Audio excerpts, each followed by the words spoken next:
and welcome to a new Q&A session. Just a quick thought before I jump into the questions.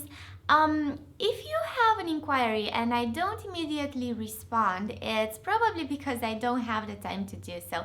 That is why I make these videos where I go back and try to answer to as many questions as possible that were left unanswered. I receive all sorts of questions all the time, so if you guys would like me to have this sort of videos featured more often, please let me know, okay? That being said, let's start.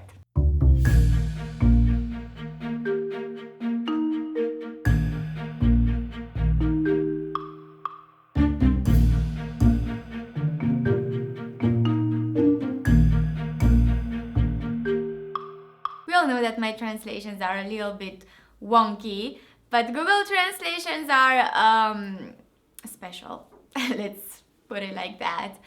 I would translate this as atâtea fețe, iar eu mă văd în toate și în niciuna din ele.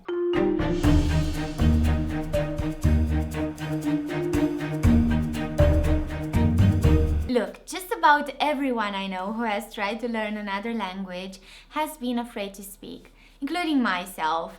I experienced complete blackouts where I was literally unable to speak. It was so embarrassing. When I started this YouTube channel, my command of English was a complete mess. And thanks to that, I can now live to tell my grandchildren about how I've embarrassed myself in front of the whole world. It cannot be worse than that. Once you begin to speak, you will make mistakes. I can guarantee you that. But this is normal. It's part of the whole learning process and it's nothing to be ashamed about. Conquering those fears and becoming confident with speaking is not easy at all. But you can always just start small, you know? Like, for example, greet someone or just ask a simple question like, how are you? Or how are things going? Then work up from there gradually until it becomes something natural. Cum te cheamă is also a way of asking for someone's name, but keep in mind that it's informal.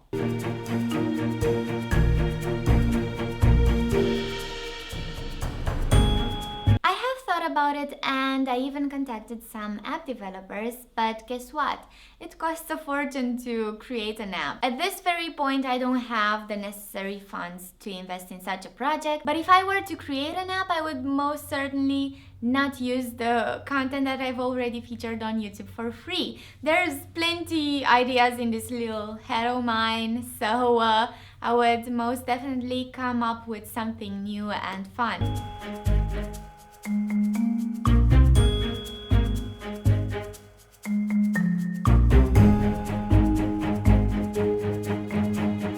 There's the verbal pair a gândi versus a se gândi, and even though they both mean to think, there are some semantic differences. That is why they are used in different contexts. A gândi is the faculty of thinking, as in cogito ergo sum, I think, thus I am. Gândesc, deci exist. A se gândi is the reflexive counterpart, and it means to think about something or to think about someone, as in mă gândesc la tine.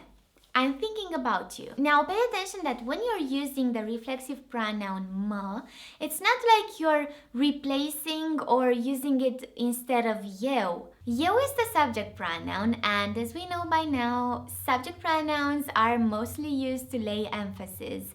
So the full version will be eu mă gândesc la tine. Nope, my book is only available on my website, which you can find in the video description.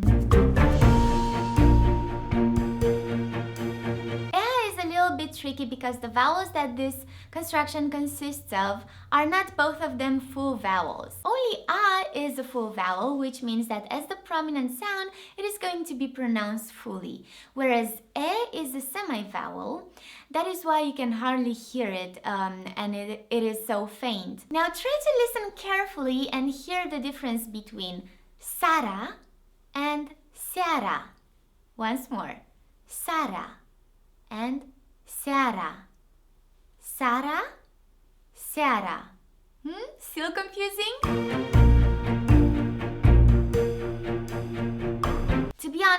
haven't given it too much thought, so maybe there will be an ebook in the future, but at the moment there's only the printed version.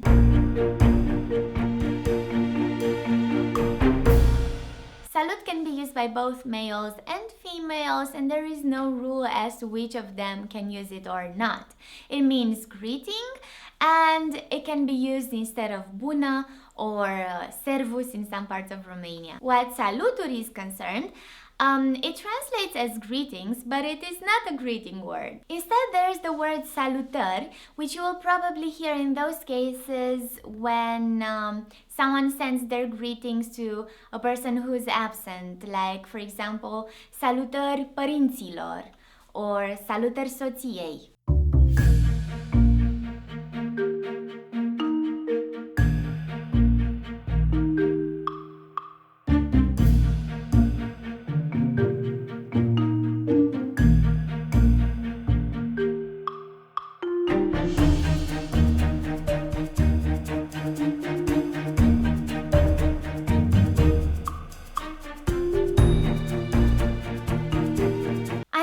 That the texts I feature in my literature videos are not easy to follow, but you guys can always just stop the video and rewind it.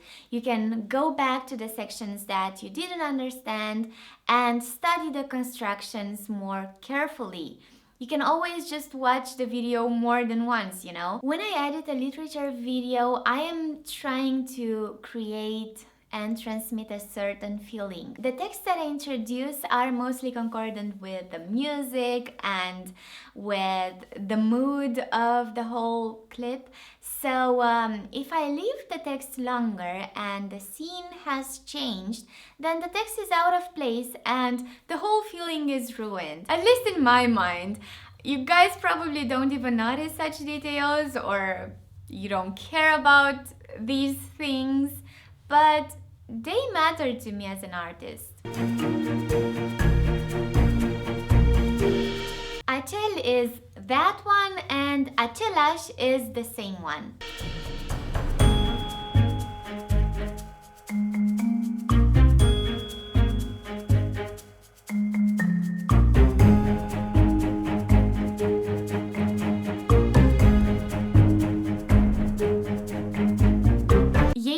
Foame literally translates as they are hunger.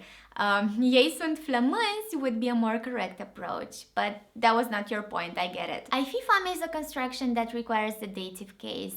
So this lor and le are the dative forms of the personal pronouns ei or ele, and they are used in this case because, as I said, such a construction requires the dative. Alrighty, that's about it for now. I really hope my answers were helpful, and if you'd like me to make this sort of videos more often, please let me know. Also, if you have further questions, don't hesitate to ask. Be happy!